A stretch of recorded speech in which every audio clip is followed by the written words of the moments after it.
Now it's time for some rank punditry, as so many developments have occurred in New Hampshire and in American politics this week. Jim Merrill has been there many, many times, working on presidential races, statewide races. Jim Merrill with Bernstein Sure. So first, Merrill, I want to start with this. What did you think of the president's speech Thursday night? I'm assuming it was a big winner for the general election. I mean, how many people aren't worried about Chinese purchases of their personal information? Yeah, 100%. I mean, look, it was par for the course for the president, right? I mean, this is something he's talked about for many years now, and it was kind of a reiteration of more of the same. And look, some of the messaging in there, I mean, look, they're all valid points about making sure we have secure elections and everything else, but I don't think there was really anything new that people look and say, wow, now we really got to do something different here. So if his goal is to move the SAVE Act forward, I don't think that's going to happen. And I guarantee you that, you know, when John Sununu is on the campaign trail today, he's not going to be talking about this, nor will any other Republican candidates, because they're talking about affordability and things of that nature. So, you know, look, he was Trump being Trump last night. And I think Republicans are happy that it went as, you know, relatively smoothly as it did. And now let's just move on. That was the number. As soon as he was done, I got a text from a mutual acquaintance who said, "Bullet dodged." Yep. And that was exactly, because he could have gone off. It could have been your, great Uncle Louie who spends all day, watching Tucker going, and that's why they told you it was the rausberries. So, I'm like, oh God, thanks. There's that. That's 100% right. I agree. So bullet dodge. Now, you mentioned what Johnny Sununu will be talking about on the campaign trail. The Democrats wanted to talk about Jeffrey Epstein. And it's not just Democrats. Scott Brown had a mailer, remember, a few weeks ago, because, there was this reference to John Sununu, not specifying which Sununu it was. I want to ask you just more broadly. I agree that the Epstein name is toxic. And if you're like Dean Kamen right now would struggle to run for public office. Yeah. But for the wider world of, hey, a guy gave you some money who gave Epstein some money or whatever. Do you think it's got that kind of legs? This is a smart place. Democrats are attacking Ayotte on Epstein, not on whatever, like childcare or et cetera. Is this smart? Is this a fertile field to plow, you political farmer? That's what I'm asking. No, it's not. And this is there's no there, right? And so I think that what we've seen around the country, I mean, look, let's just be clear for the record, right? Horrible human being, the people that enabled him, horrible human beings, all that, right. But now it's like the connection of the connection of the connection, and that somehow kind of pulls you back into Epstein. I mean, it's really lame. The Brown mailer was terrible. These efforts are lame. Nobody is going to vote on this in any way, whether concerned about John Sununu or Kelly Ayotte. So these are really weak political attacks that nobody's buying. So I will push back on one thing. The Johnny Sununu did make a mistake. It's the same mistake that Chris Pappas did. When Pappas was hit with the factual story about his then boyfriend being a lobbyist for Amazon, and he was voting on bills that could impact Amazon, he was live on WMUR and he lied. He just blurted out, oops, Johnny Sununu got confronted by a tracker. Hey, what were you doing in Qatar with Epstein? And he said not the truth. Said, no, I haven't been to Doha. He's in fact been twice, but that's the extent of it. There is no magic wand for Democrats who are trying to get Ayotte. You're not going to get her with some magic wand about a donor. I love the fact, as NHNO reported, the names that the Democrats listed also gave to Jeanne Shaheen and the New Hampshire Democratic Party, because that's who they are. They're donors. Right. You got to do it the hard way. And that's why I want to turn this around to you, to the federal races here. I sometimes get a feeling that the people in the primaries in both parties are waiting for some kind of magic bullet. Like they're going to have like that one mailer or that one slogan, and they're going to, in the Democratic side, knock Stephanie Shaheen out, or the Republican side, knock DiLorenzo out. I don't think that's how it works. It's a mistake that candidates make every cycle. And when in a multi-candidate field, everyone wants the other person to start attacking the third person.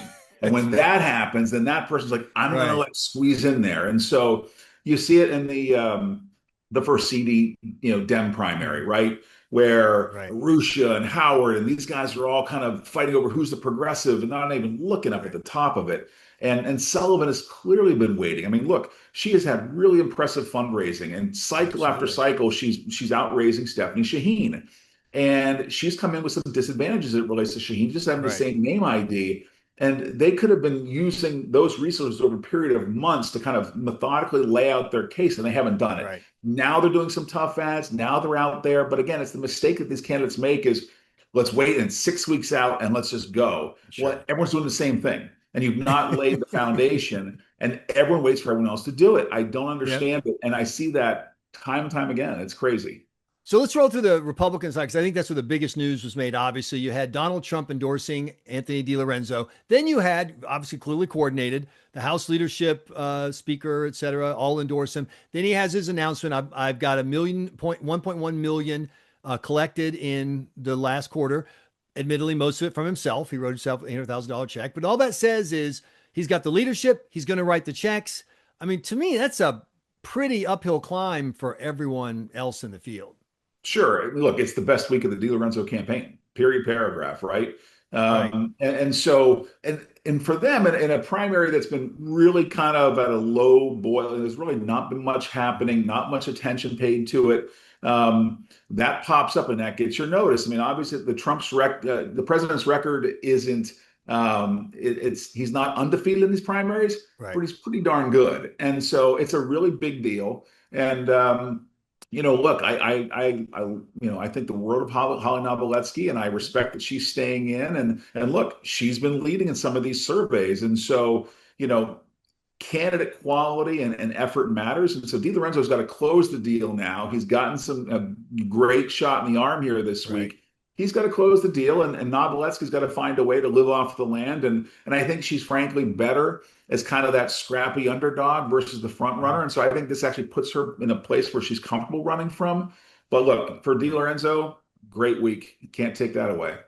Well, when it comes to using political money for purposes of dubious political activity, no one better to talk to than State Representative Ross Berry, who, after he was evicted from Manchester, is now in the witness relocation program in Ware. Representative Berry, welcome. I should use some of that money to buy a new computer. Well, look, seriously, what I wanted to ask you about, because our readers want to know, is what is the financial position of the two parties right now in New Hampshire? First of all, the fact that you had Maura Sullivan, raising more money by herself than the Republican field raised from other people, not self-funded entirely.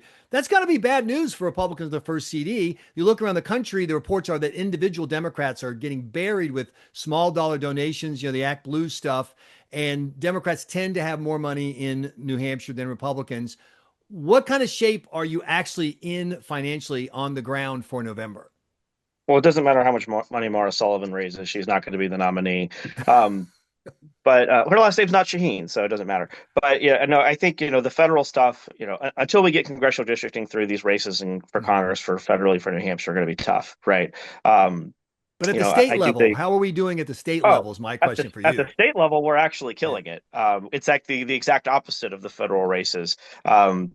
The House Republicans have more cash on hand than the House Democrats. That almost never happens. Yeah. No. Republicans never have more money than Democrats in New Hampshire, right, Jim Merrill? That doesn't happen. I've seen it happen a time or two. And I know, because I'm the recipient of all these emails, I know we're pushing pretty hard right now. So I'm sorry, I didn't mean to interrupt. Go ahead. Yeah, the Senate PAC for Republicans is kind of the lone outlier, but then they came out and said, actually, they haven't done their three-card Monty with the money yet. So it actually looks like they might have more cash than their Democrat counterparts.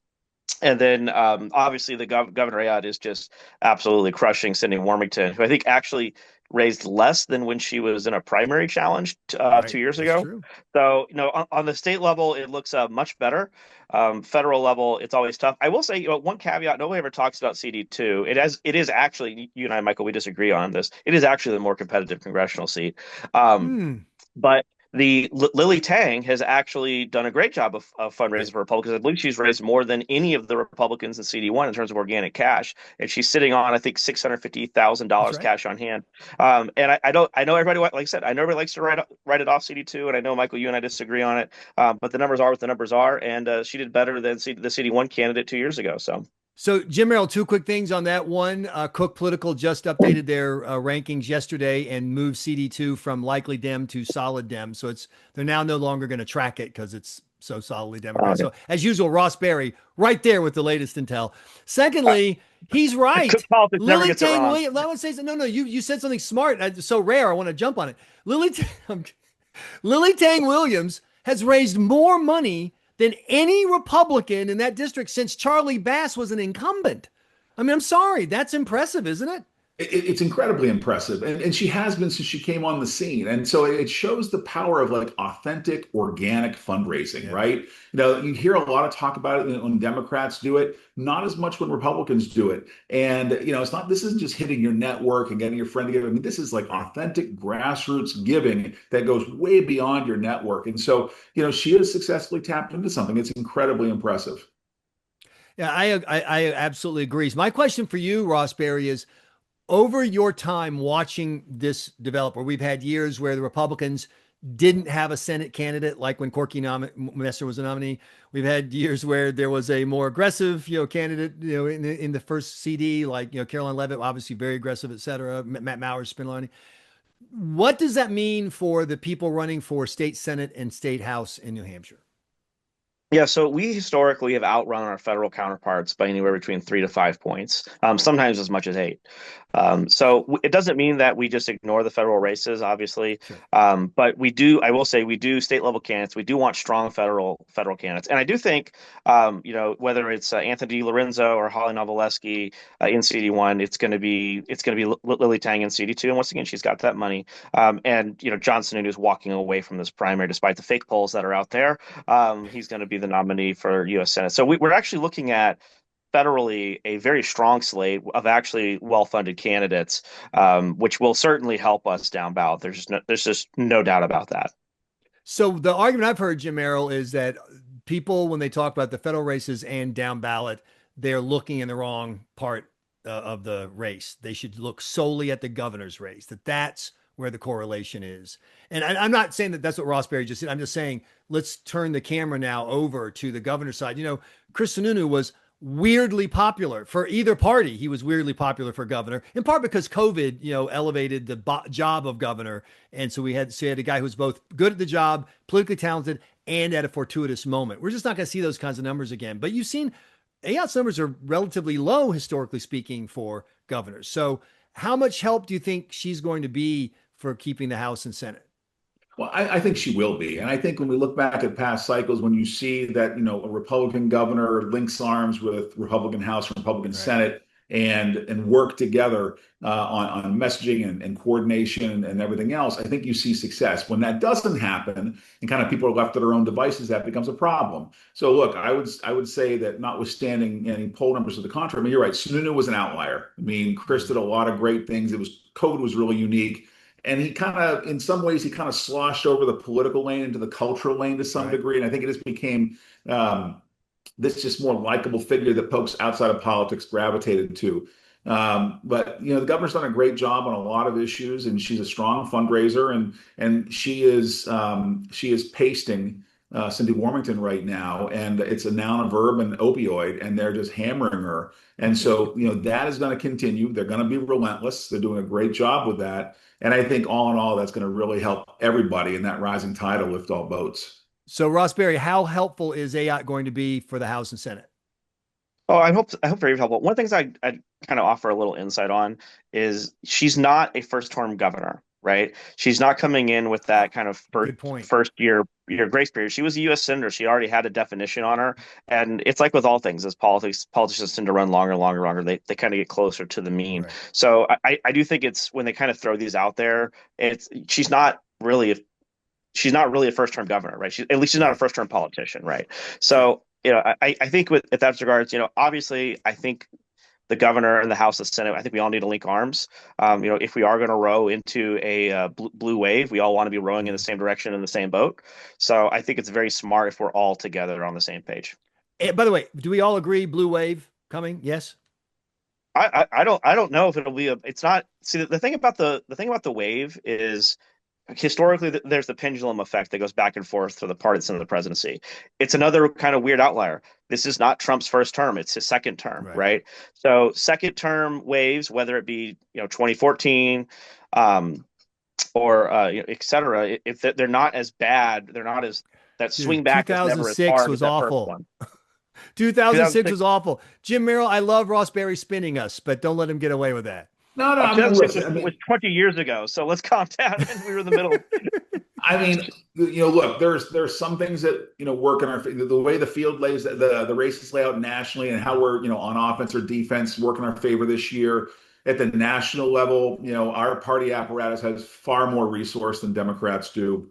And so those are all, positives. Obviously, we've got some affordability issues that have been lingering here that, people are talking about, and that's breaking through in surveys. We've got an unpopular war right now. And we've got a president coming into the middle of his second term, and his numbers are pretty low. So it tells me that there's going to be, I won't say a blue wave, but, you're going to see some blue successes here. But, here in New Hampshire, I think we've done a pretty good job of kind of, building that, that defense here. And you've got a popular governor, you've got a legislature that's getting some really smart policy done. You got an executive council that's getting some smart policy done. So I think, I think we'll weather it, but there are going to be some losses. I think there'll be net losses for sure.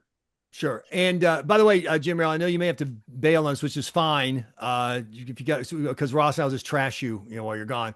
But if I were going, my idea for the boat that the governor, everyone should be rowing is HB 1300, this vote on the property tax cap, because it's got the two magic words, democracy and money. And I mean, whatever order you want to put them in. For the progressives, it's hey, the people can speak. We can run to the polls and tell you what we want to do with the taxes. And then for taxpayers and sane people, it's got hey, I get to keep my money because you guys keep shafting me on property taxes, which is the thing people hate the most. Ross Berry, is that the best issue, or is there another one I'm overlooking?